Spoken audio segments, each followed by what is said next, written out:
I'd like to call Finance Administration for the City of Snoqualmie to order.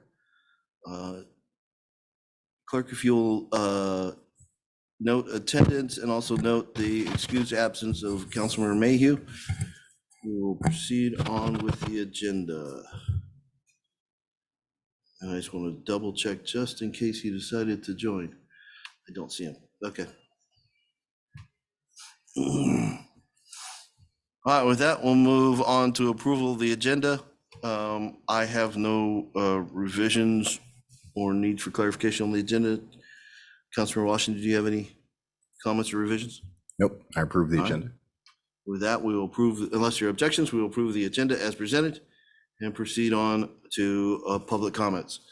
Again, for those wishing to make public comment before the committee, now's your opportunity, either in person or online. Please raise your hand. You'll have 3 minutes to make comment as appropriate. Comment should be contained to items currently not on the agenda.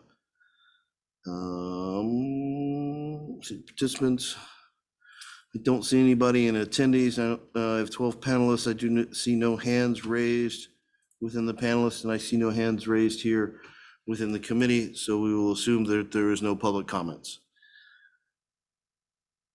All right, hearing no objections, we'll move on. Let's go ahead and move on to consideration of claims approval report dated May 22nd, 2023. Chair has received no questions in email, and I have no questions or clarifications required on my behalf. Councilor Washington, do you have any clarifications you're seeking? No, I don't at this time. With that, we will take the claims as presented, as approved, and move those on to council meeting. With that, let's move on to Agenda Bill 23068, Ordinance 1277, amending the 2023-2024 biennial budget. Good evening, Council. Thank you for having me here today. I'm going to share my screen, just get that ready. Jimmy, can you let me share my screen, please? Thank you. Yes. All right, so before you is your second budget amendment of the year. There are 10 items included as a part of this, 10 requests included as a part of this budget amendment overall. The administration is asking for an additional appropriation to the total budget of $3.18 million. That $3.18 million in additional appropriation is supported by an estimated $2.27 million in grant and other revenue. Furthermore, the budget amendment seeks to establish several new funds that combined will have approximately $1.69 million to appropriate in the future after sufficient program planning. I just kind of want to run through the list with you regarding these budget amendments. The first one that you see here is the Incentive Retention Pay Program on your screen. The goal of this amendment is to cover the Incentive Retention Pay Program for eligible employees from the Teamsters union plus the Management Professional Employee Group. You do have a agenda bill that is going to come before you later today, Agenda Bill 23-072, that seeks authorization of that Incentive Retention Pay Program for both those two employee groups. Council has in the past approved a budget amendment for both the police and the fire Incentive Retention Pay Program. Number 2 on your list is the Salary Commission, I believe, roughly in March, or I'm not sure if it was in April, but they made a decision on the 2023-2024 salaries and benefits for Snoqualmie elected officials. The goal of this amendment is to cover that recent decision. And as you can see under the column for 2023 appropriation increase requested and 2024 appropriation increase requested, the dollar amounts there. Number 3 on your list is labeled opioid settlement. The state of Washington recently settled with 3 of the largest distributors of prescription opioids. The city of Snoqualmie is set to receive nearly $140,000 from the settlement to be paid out over an unspecified amount of time. So I've heard, well, I haven't heard, I've kind of read a little bit, it could be multiple years, potential a decade plus or so before we actually receive that total $140,000.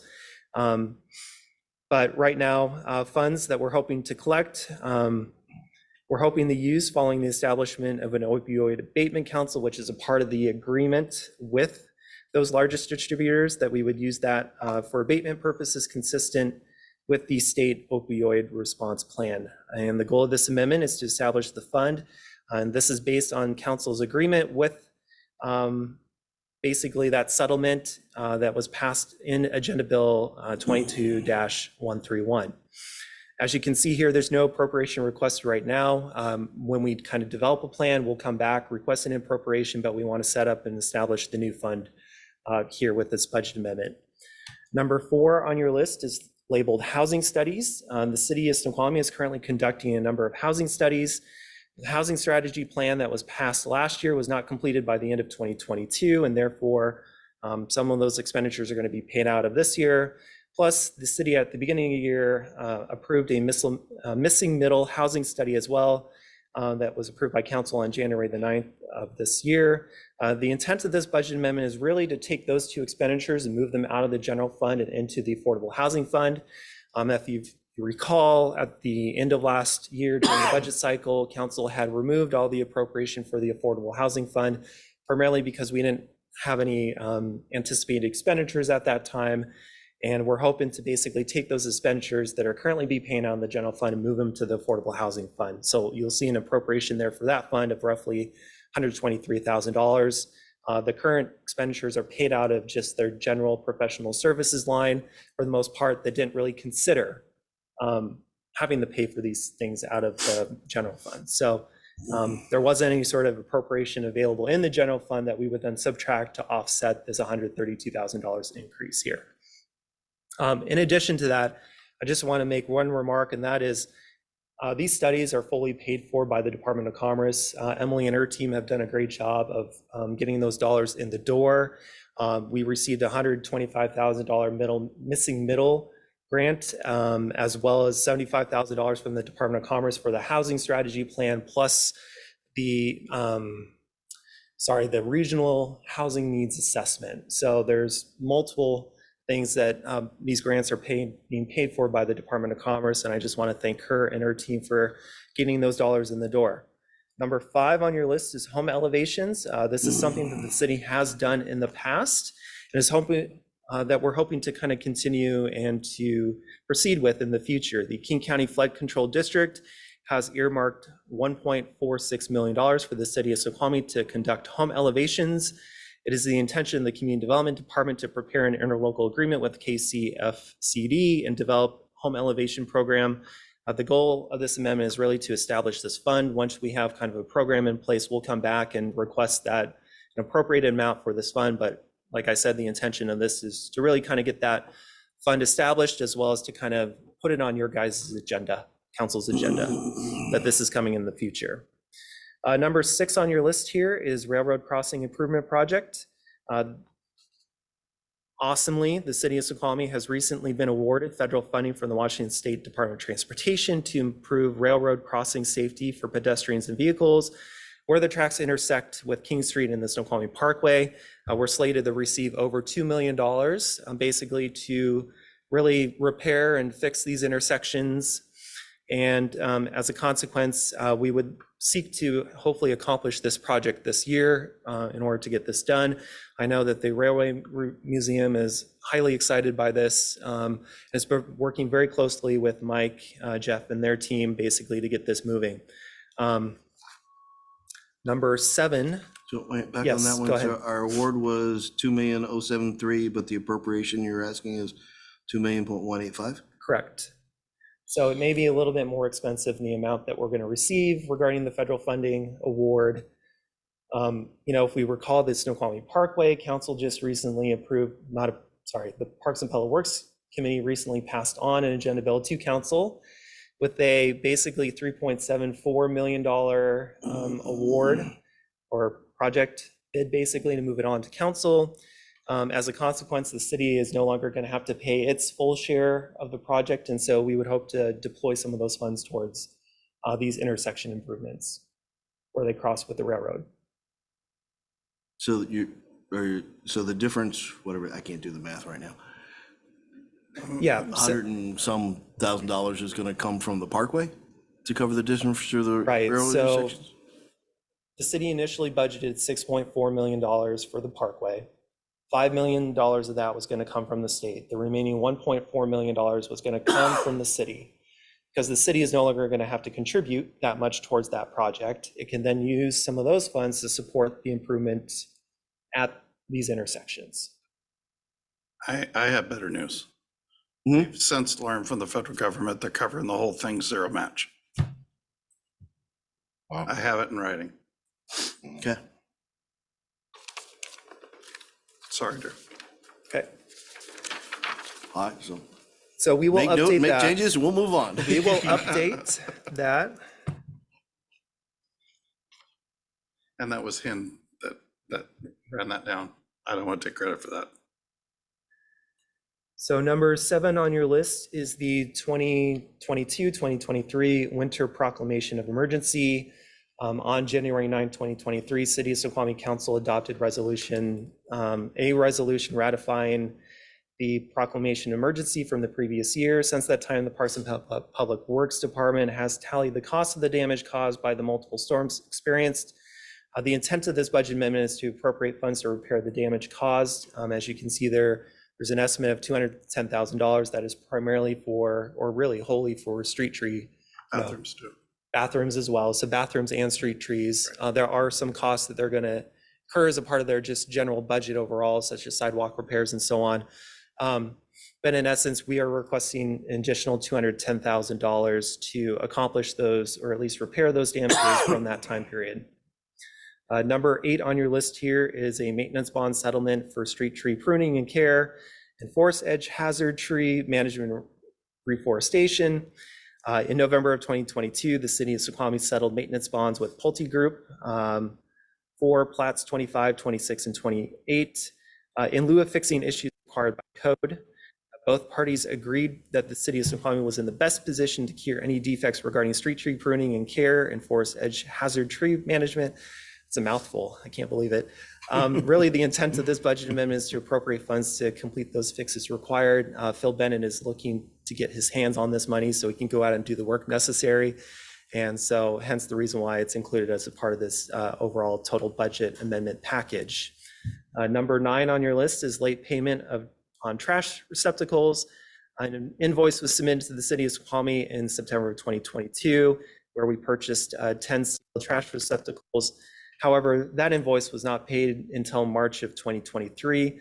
As a consequence of that, that's going to compromise the maintenance and repair budget for both parks and streets as well. And so we want to kind of make sure that their budget is whole and that they can do the work that they need to do throughout this 2-year period to accomplish what's required. So therefore, the intent of this budget amendment is to restore the available maintenance supplies budget to its original amount by appropriating for the late payment. Number 10 on your list. Whoa. No. I agree with the action. I have other questions though.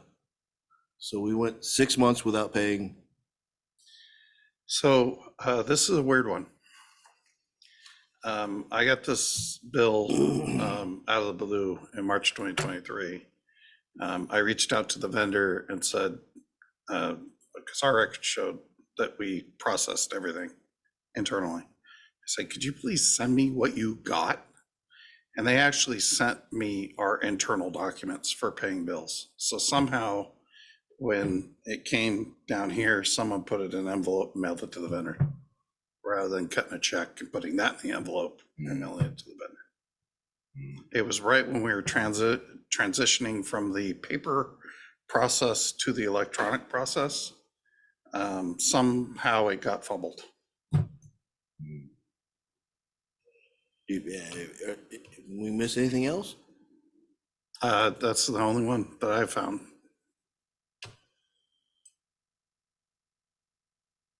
How much were the late fees? $25,000. I actually don't think they charged us any late fees. I just want their money. Oh, this is not late fee. This is the actual $25,000. No, this is the actual bill. The 10 receptacles. Yeah, nice of them.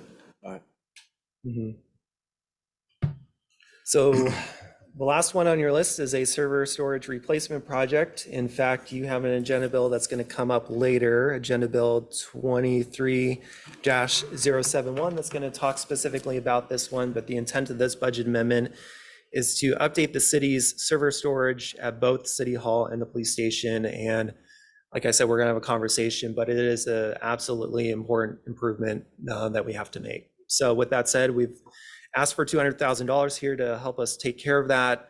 And so consequently, the overall budget appropriation request from council is an additional $3.18 million. And all these 10 items add up to that dollar amount. So thank you. And Drew, I just had a question here, number 3, the opioid settlement. So it looks like $20,000 annually for a total of 140. So that's what, a 7-year payout. I don't know if you have visibility. I mean, it's the state of Washington, but why is it so extended? I have no idea. Okay. Yes, Okay. there may be some years in which we get 20. There may be some years in which we get 5. I'm not quite positive. There's no clear indication to me. Yeah. Okay. But at this stage, you're just setting up the account. I'm just setting up the fund, basically. Okay. Finance and HR director, Jen has her hand raised. Okay. May better be able to answer Jen? that question. Thank you, Chair. Drew is correct in that we are not given a consistent amount of a settlement. It comes very random. There's a portal that we have set up, and essentially what goes in there, likely it's going to be around 14,000. I think that's the first payout that we received from the first settlement. So we are just trying to get out in front of setting up that fund, setting those funds aside. But once we start to get our routine quarterly reporting, council will see how much we've taken in, if we have in a quarter or in a year. But nonetheless, it is very random, and it is out of the city's control with regards to the amount that we would receive on a periodic basis.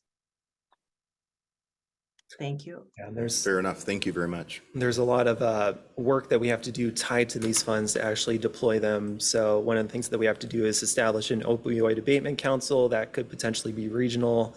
But we'll have to look into all that. And then there's the eligible expenditures. What can we use this money for? So there's going to be further discussion coming about how we can deploy it effectively. Yeah. Thank you for your time. So, well, let's back up before we go. On the $25,000.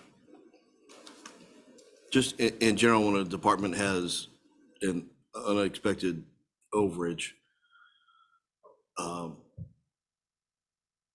would expect the first question for cure is, do you have available funds for within the department to cover this or some portion thereof? It represents about 40% of the operating budget of the department. And you're about 6 heads understaffed right now. Oh, that's not, well. So supplies, for example, right? Supplies is I'm looking at compromised. line items, and I Yeah. realize we do fund budgeting. I'm not, sorry. Right. So Go ahead, we're, Drew. what this does is it compromises our supplies, right, and our repair and maintenance services overall. So consequently, over time, part of the challenge is it's early in the biennium. So we don't quite know if we're going to have funds at this moment to cover that because we haven't progressed far enough in the biennium to say indeed. So we wanted to get out ahead of this at this time to say, is council prepared to give us additional appropriation of $25,000 with the understanding that potentially we may have full staffing during this time period, that we have other needs that we have to take care of that he has certainly identified and has brought to council's attention. We want to get those things kind of completed and finished within this biennium as much as possible, and not having that $25,000 compromises that during this time period. So Additionally, 4 of those vacancies are in enterprise funds, water and sewer. 2 of those vacancies are in parks, and because of those 2 vacancies, over time, charges are being accrued.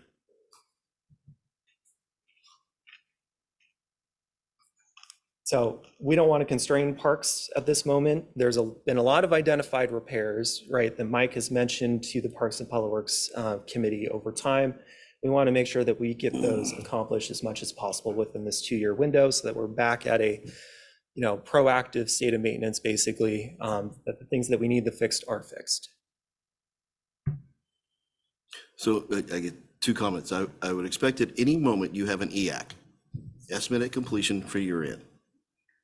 Okay, I understand it's horrible at the beginning of the year and right on at the end of the year. Okay. But the logic goes the same way. If you don't know where you are at the end of the year, why not ask this question later in the year when you know whether you have the $25,000 or not? We certainly can. I operate on the do not surprise council at the end of the year motto. I usually sound the alarm early and often. Peace. And I agree with the visibility of this at this stage. Yeah. Okay, but allocating funds out of reserves to cover this at this stage, when I don't know whether you can cover it at the end of the year or not. I mean, the logic goes both ways. If you don't know where you're going to be at the end of the year and you don't want to allocate out of existing budget because of that, well, peace, you don't know where you're going to be at the end of the year, and I don't know that I want to nourish you out of reserves until you can really show me you're not capable of funding this at the end of the year. So that logic nulls out. Although it's just, this is a hygiene question more than on this particular one, where you have these unexpected things. First cure ought to be the department that the issue was in. And then go from there, but I'll let it go. So just one comment. We don't budget our reserves. So reserves is kind of a cash, right, concept, right, overall. So there is no contingency with the operating departments, right? Without that contingency, they're having to pull from different line items in order to potentially cover these expenses. So I'm just, going to leave it alone now at this point, but I want to make sure we're not actually budgeting our reserves, right? Council's not appropriating the reserve fund or any amount of reserves basically when they adopt a budget. So where's this $25,000 coming from? They're going to pay it out of a line item, for example, for which we may have budgeted something less than, right? So if they spend $150,000 out of their repair and maintenance services, but we only budgeted $125,000, they're going to be $25,000 over in that specific account for the most part, then that has to come from elsewhere, somewhere within their budget that they're going to have to spend under $25,000.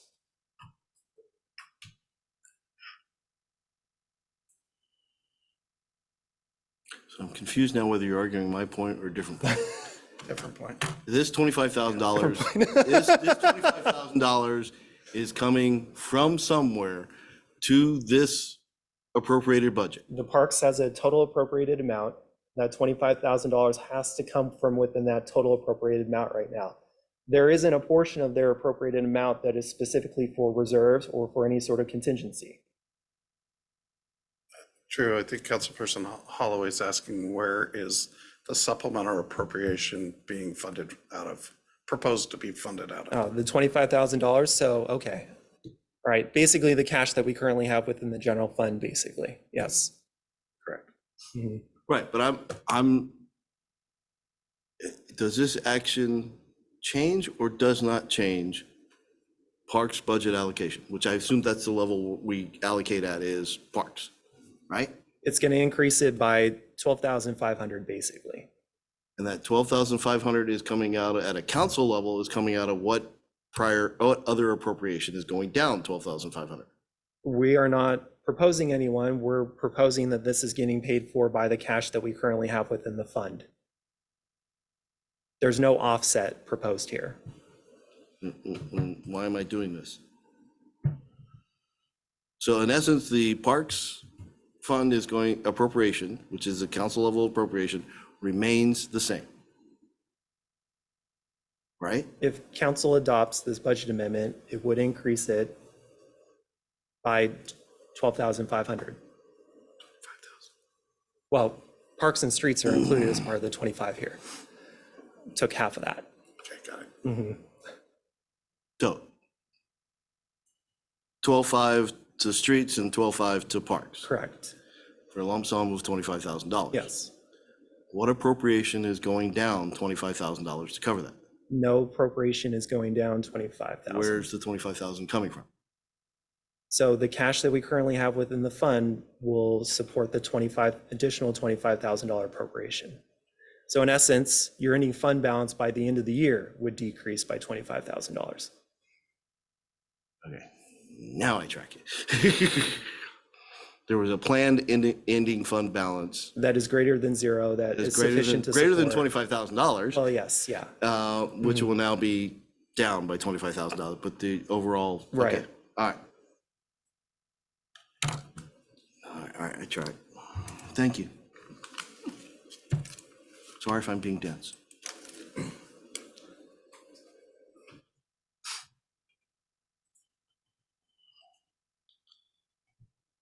All right, and that.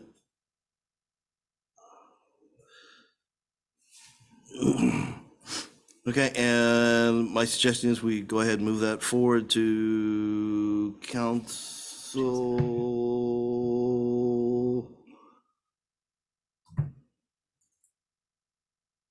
Okay, I've done, but non-consent. Sorry, I had a debate in my head going consent or non-consent. And are you okay with non-consent?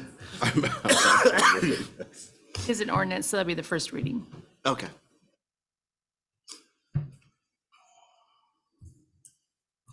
And as an ordinance, it is off consent agenda. All right. Oh, come on up here, machine. Let's move off to the next agenda bill. Agenda bill 23071, server replacement. So this agenda bill is linked to the supplemental appropriation that's proposed funding for this agenda bill. The amount is $70,334.34. And this is to conduct much needed update of hardware within the city system. And staff is recommending, in fact, we even consulted with on-call experts, and they also are recommending that we execute this contract and conduct these improvements.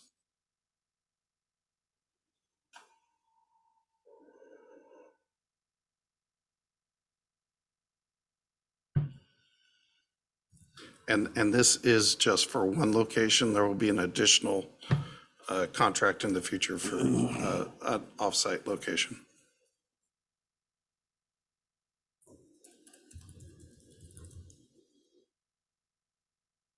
Or did I just thought it mess that up? was- I'm sorry, this is for both locations. I apologize. We had it both ways there for a while. This is for both locations for $70,000? Correct. How do we get to 200,000 from 70 then? There are additional issues that need to be addressed. The HVAC system in both sites are going to need to be addressed. We've already initiated that project. And then there's additional concerns that are in the exploratory phases for.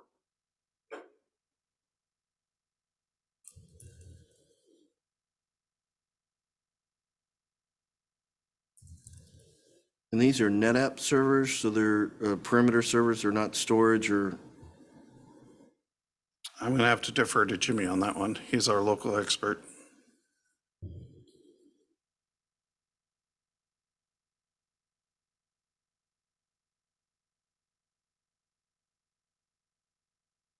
Thank you. The NetApp servers are our storage area network servers. We have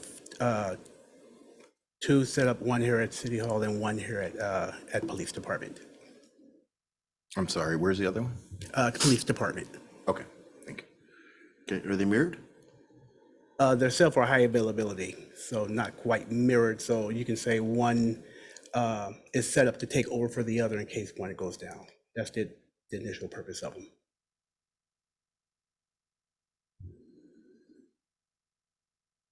Okay.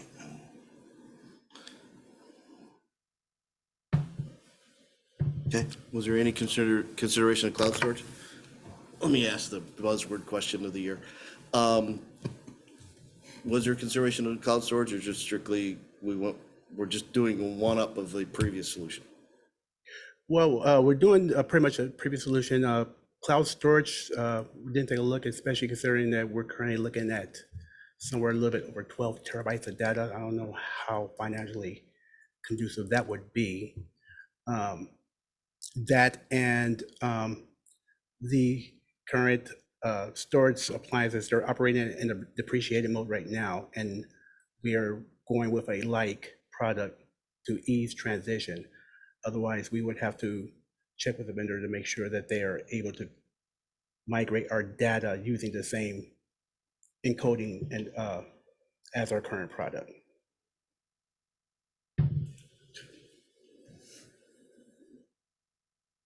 You have any questions, Councilman Washington? No, not right now.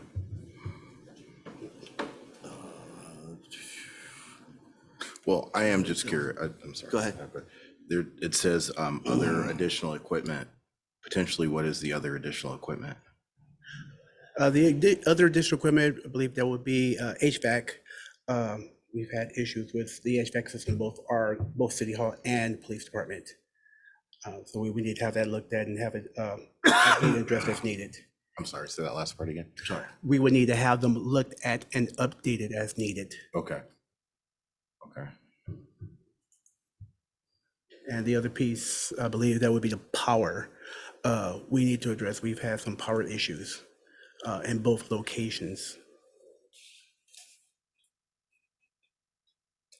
That project's already started.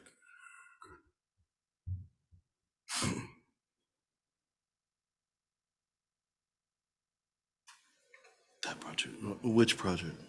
The power audit. So you, for City Hall and Fire? Fire's complete Police? as a result of the, I don't know if we started PD yet or not.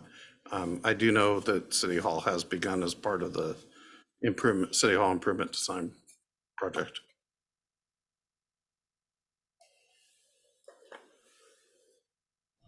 Okay, but that's a separate, it won't be additive in here to, No, okay, so that, the information will be shared between the two projects, but the costs will remain in the original project. so if I piecemeal this together, the actual equipment is $70,000. There was some additional just in case we needed HVAC or electrical issues addressed as a result of the, and that got us to the 200,000. Correct.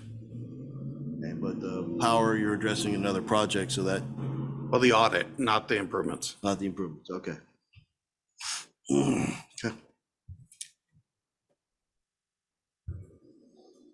All right, Any further questions? no further questions. I have no further questions either. Let's go ahead and move this forward. Jimmy, I may come back with some other questions, but for right now, if you're okay, let's go ahead and consent. Absolutely, yes.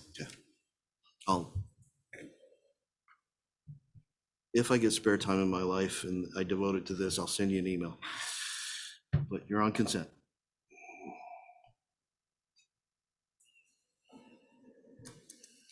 Let's get back to the beginning. We'll go to Agenda Bill 23072, Teamsters MOU Incentive Retention Pay. Jen, will you talk this one? I will be. Thank you, Chair. So the purpose of this agenda bill is for council's consideration of an incentive retention pay MOU with the Teamsters Union. If you recall, in this would be the last of four incentive retention pay. The council passed this pay program for M&P employees back in November of 2022. And also in the beginning of this year in February, approved the MOUs with both the Snoqualmie Police Association and the Firefighters Association. We had started this discussion with the council with regards to Washington City's struggling with a high number of vacancies, and what were some of the tools that in our toolkit that we could do to provide for employees in retaining folks. And so we've done things like implementing telework, offered hiring bonuses in the past. And of course, this retention or incentive pay program is another way to do that. The city administration has been negotiating with the Teamsters over the last several months, and we have essentially agreed on the enclosed MOU. It is Exhibit 1 to this agenda bill. It mirrors the MOUs that the city entered into with both the police and the fire unions, as well as mirrors what was provided for the non-represented folks. Drew spoke about the appropriation portion of that. We included in the proposed budget amendment that you're considering. And so this is to close the loop on all of our employee groups. And I'm happy to answer any questions about what this MOU means for the city, and we'll hand it back over to the committee for discussion. Thank you. Okay, if I go? So go ahead. So you said there were negotiations between city and Teamsters in regards to this MOU. What was the nature of those negotiations? Well, it was for the MOU. So it was the language proposed in the MOU that you see before you. And again, this is the same MOU language that was the city council approved for police and fire. So it was back and forth discussions about the language in this MOU. But this language is consistent, if not equivalent to those prior MOUs? That's correct.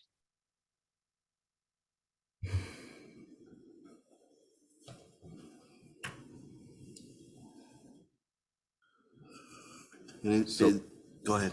So Jen, I just want to make sure that I'm reading this correctly. So this would be for M&P, specifically for the Police Association and the Firefighter Association. Do I have that correct, or am I wrong? No. This is specifically for our Teamsters local union 763. The council previously approved the incentive program for our MMP, our non-represented folks. That was back in November of 2022. Okay. In February of this year, the city council approved MOUs for each the police association and the firefighters union. And this MOU that's proposed for the Teamsters does mirror those MOUs that the city council previously adopted for other unions. Okay. Thank you for the background. Sure.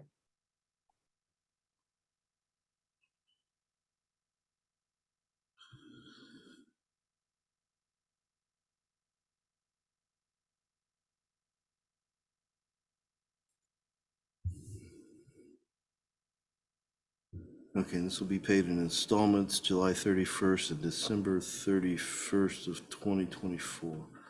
Okay.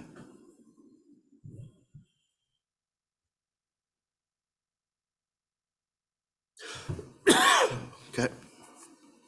I have no further questions. We can go ahead and move that to council, probably on non-consent for discussion by council. And I don't know if we want to note, in case we get into any great discussion, potential for executive session, because this does involve pay. But you might ask the attorney. Okay. With that, yep, let's move that forward, non-consent. Thank you. I think update by Sarah Reeder on ERP. Yes, good evening, everyone. I have our update on the Enterprise Resource Project that we have. So we're going to go over the our Go Live plan updates, our revised project plans, our practical applications, and then some timeline review. So ERP Go Live was scheduled for August 1st of 2023 for the financial modules. We are doing what's considered a soft launch. We are going to launch the pieces of the modules that are utilized in Springbrook today. So the GL processing, cash management, processing of our general billing, and our purchasing will move from the Springbrook system into the Munis system. We will then be taking the rest of the year to integrate in new processes for the new features that Munis has. We're finding that we just don't have the bandwidth and time within it to get all that set up across the city, but do want to make sure that we have the ability to cut over and start using the software, at least in the functionalities that we do today. Some of the things that we're going to be doing to kind of help provide more flexibility and time that can stay on track is we'll be moving to more internal team sessions. Throughout the majority of this project so far, a lot of our sessions have been held with Tyler and led by Tyler and what's called implementation consultants. We have found over the last handful of months as we started taking on some of these sessions and tasks on our own, that we get much more done. Time is much more flexible for us to work through. Tyler requires a minimum of a 4-hour commitment at any given time, no matter how much we use and have to pay for that. That can be very difficult, especially with balancing things. We are going to be setting up half-day sessions here and there to ask questions afterwards, but the team has gone through the majority of the training and feels that moving forward at this point, they have the basics and a resource to answer questions is much more efficient. We are also sticking with a static overall calendar. We have specific weeks dedicated to things such as end user testing and just practice sessions. Those will continue to be done those weeks. With the ability to be more flexible of the hours in the week in which we do them, so that the staff can have time to complete other tasks and work and deliverables as necessary, but we're still having that dedicated time and the same amount of time we would have had. It's just now not necessarily 4 straight hours in that week, but instead 2 hours one day, 2 hours another on certain topics, on each topic. Questions so far? I don't have any questions Thank right you. now. Thank you. So just kind of an overall, what does that mean from a perspective? We've shown this kind of idea of an outline throughout the last 6 months at least, especially as we talked about wanting to bring in other things, where things land, how we're going to implement them. Again, you'll see the budget, accounts receivable, and all that will go in August. Our cashiering will start. We'll move in into the Tyler payments. I will bring in P-card processing for the city staff to use. We'll move to a vendor self-service model where our purchasing and accounts payable clerk will be working with our vendors to do self-service. So that'll be things that come off some of the plate there. We'll move into looking at contract management and business licensing and such. We'll continue to be able to keep payroll and time and entry in January. There was some looking and shifting this calendar back at different pieces, but we felt that this would be something we can still accomplish. We've actually made great progress. We've been working on this now since January of this year. And in the last 5.5 months, have most of our codes built in the system. We've actually had a wonderful implementation consultant who's helped us through in this piece. And it's kind of the standard we're using going forward for any help we receive from Tyler. And then we're already looking at what does that mean. Our initial contract did not include business tax processing and permits like our Springbrook system does today. So that will be one thing that stays in our legacy system for now. We'll be bringing in, importing in those transactions to go into the general ledger and tracking. So we'll look to wanting to bring in those down the road, but that's something that'll happen. Sort of business licensing we'd like to start this year as we change over to the state-based system, and then other things later down the road. No impact to what'll be our capital assets or our utility billing. Any questions? Some of the practical applications we're already starting to see and plan to see over the next year and a half. So we're already being able to do our cleanup and standardization of data in the finance department. We're putting in new processes and developing automatic workflows that will reduce paper and the need to track. It's also taking time off of staff members and allowing to utilize their processes more efficiently and utilizing the tools and figuring out how best to do that. We're opening up cross-departmental communication and cooperation. There's a lot of pieces that go into this. We're working with our partners across the departments to ensure that we are going to one system across all things, from payment processing to our permitting to all those different areas, asset management. We're really working to ensure that it meets everyone's needs so everyone can use the tools. And we're really updating our vendor and customer access. So on top of making things more efficient for the staff, we're also helping the people that help support the city outside of it as well. So really trying to bring those forward, and we're seeing those improvements already. Over the next end of the year, we'll also be looking at consolidated payment workflows, being able to make purchases easier and automated with automated documentation and signatures that are all stored in the system and not requiring that we can print things out and things today. The vendors will be able to use a self-service portal where they'll be able to check on status of their payments and communicate directly with staff through there, so that takes some of the staff time away from phone calls and such and follow-ups.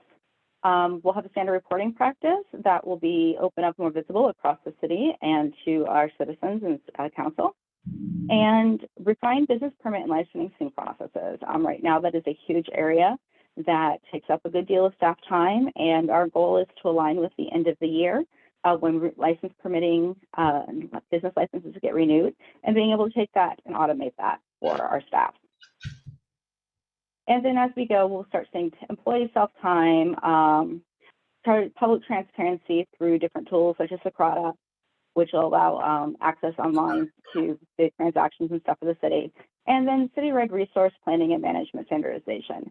So we'll really be able to ensure that all departments know what tools, resources, and things are out there so they can better plan both financially and for our day-to-day work. So from a very broad timeline, right now we are in the testing phase of the finance modules. As you see, there's then the added city post implementation work. We know that the work with Tyler will not necessarily continue after this point, but there will be still things staff time will be that we will be working towards that will need to be finished, or additional things that may need to happen in order to fully implement across the city. So we're now accounting for that time as well in our planning. And we are in development. As I said, payroll and HR has been going significantly well. Really great team behind that, and the resources have just really been able to jump in with really good support from Tyler in this module. We've had different people, and it's really paid off. Utility billing is starting its discovery phase, so we'll be updates and such to some of the things we do today. And we want to ensure that we are gaining the historical knowledge of staff and things and putting that in there as well. We are looking and still have been asset management. Parks and Public Works have received some of their hardware and equipment, have started some of that work. We look to being able to really start working with Tyler towards the end of this year, this winter, to take all that pre-work, get it imported, implemented, and start really utilizing the tools fully. Any questions? Not at this time. Is this the last slide? Yes, it is. Can we go to the first slide? Yes. Oh, sorry. 1 second. Okay. I apparently ended the presentation instead.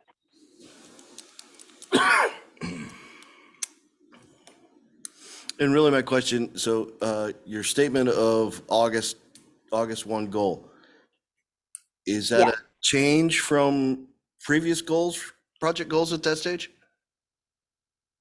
It is a lessening of the requirements. So yes, it is originally we were going to go live with more features on August 1st. We were going to go live.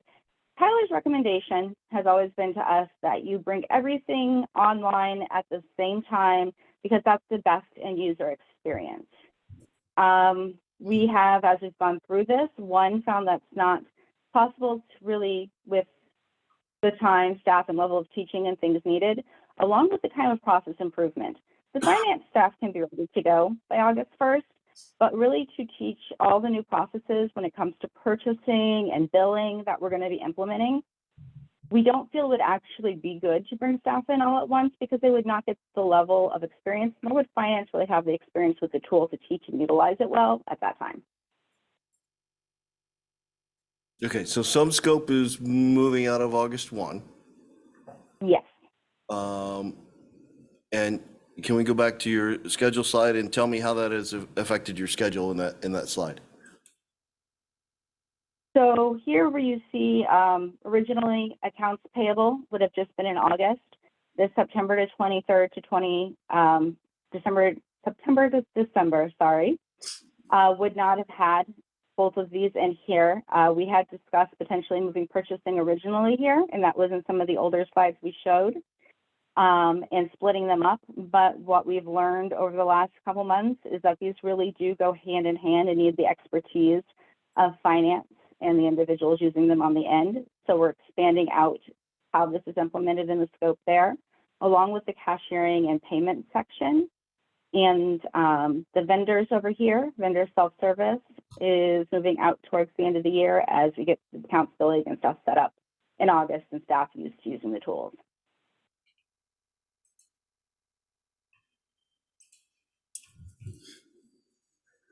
And, but you're still expecting project closure next year? Yes, projects will be closed at the end of next year. All right, so let me ask a loaded question. Yeah. Changing of scope on August 1. Mhm. Is that because of bad project scope advice from vendor or resistance, cultural resistance on the part of the organization to implement? I would say it's honestly a combination of the two. We did have some resistance in the beginning with building out some of our chart of accounts and things to that extent and putting some of the parameters around them. We did overcome those things and have been working towards making modifications and come through that resilience. At this whole time, there has also been the Tyler telling us to do it the Tyler way. And I'm going to be kind of blunt with how I say that. And the Tyler way just did not work for staff, and it did not work for the size of our city. Their templated project plan is for a very generalized and a lot of times customized to a very large organization or county, and that really doesn't meet our needs. It doesn't help us walk through things. Their finance consultants did not help structure the software in a way that, we were given 900 choices on how to do a simple thing. And in all of my experience in implementation over the years, when I come into a customer, I come into with best practices. I help them decide, I understand their business, their organization, and what they do on a daily basis.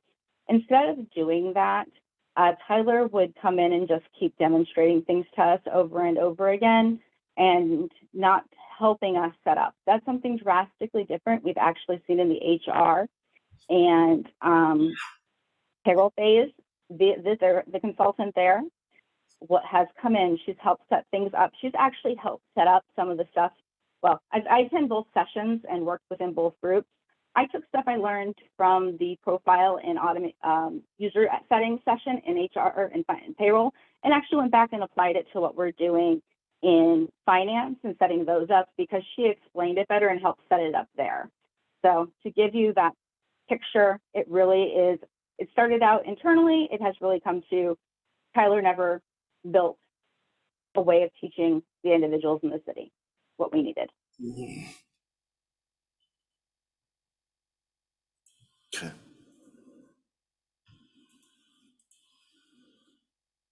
All right, thank you. I'll let it go from there. Do you have any questions, Councilman Washington? Not at this time. Thank you all. Thank you. Thank you.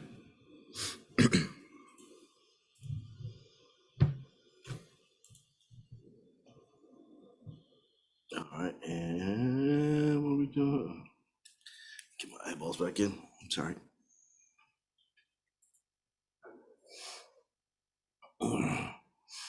All right, that's the server MEU, and we talked to, stop that.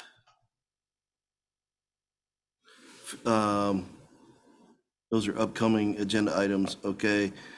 I assume staffing count adjustments is also upcoming agenda item, so we can move on into review of council agenda.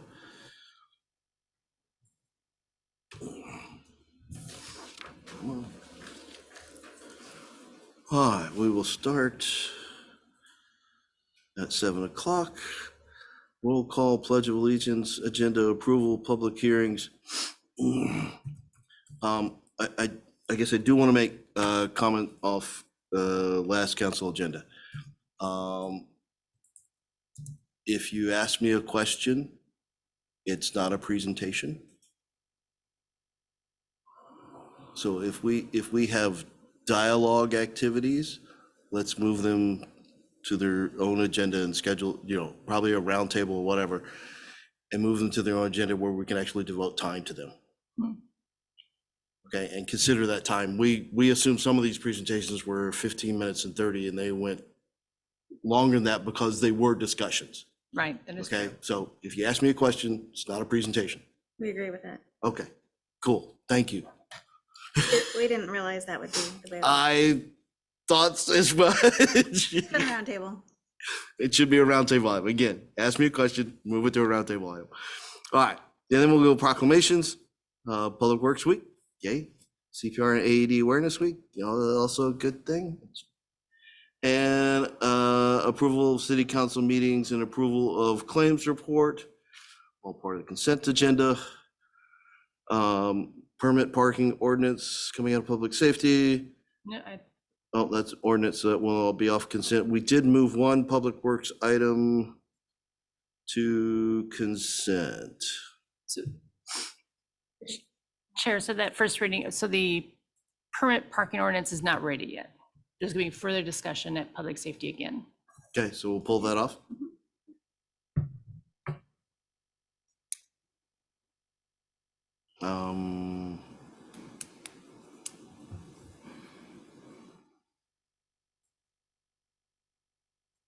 Now I'm trying to remember which agenda bill on public works we actually put on consent. Public Works was 064. consent. 064, okay. Please move that up and put that under consent. Yep.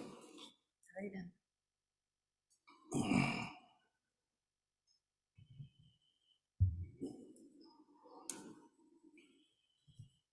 All right, so that'll be consent, and that'll be the ordinances. We'll have two ordinance readings. One.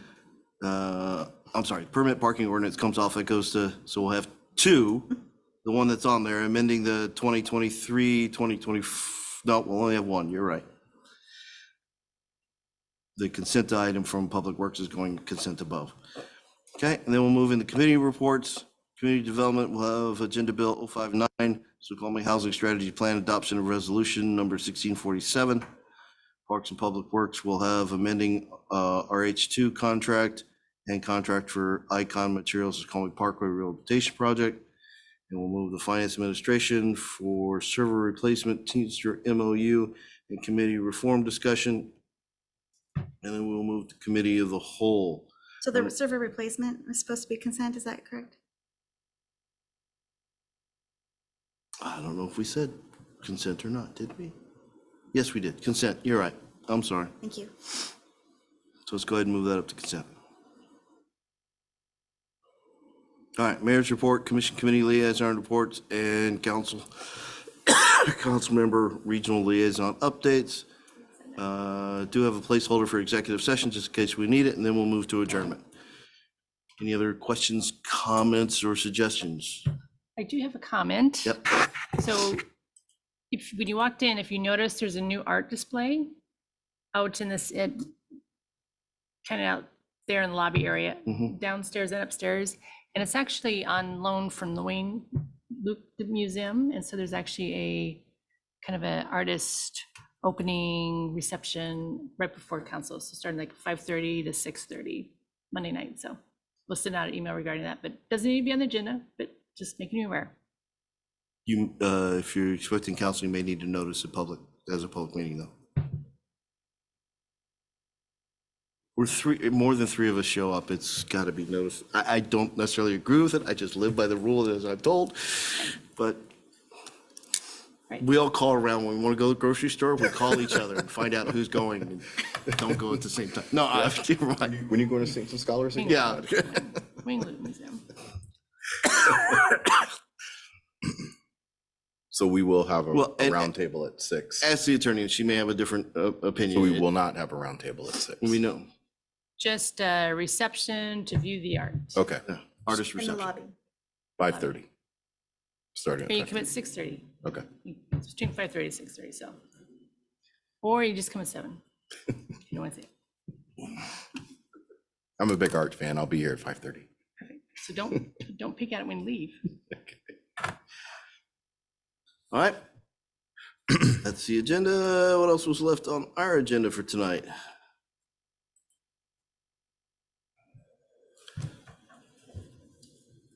Actually, that was it. We're at adjournment. Any other items for discussion tonight? Hearing none, unless there are objections, we will move to adjournment. We are adjourned. Thank you all. Thank you.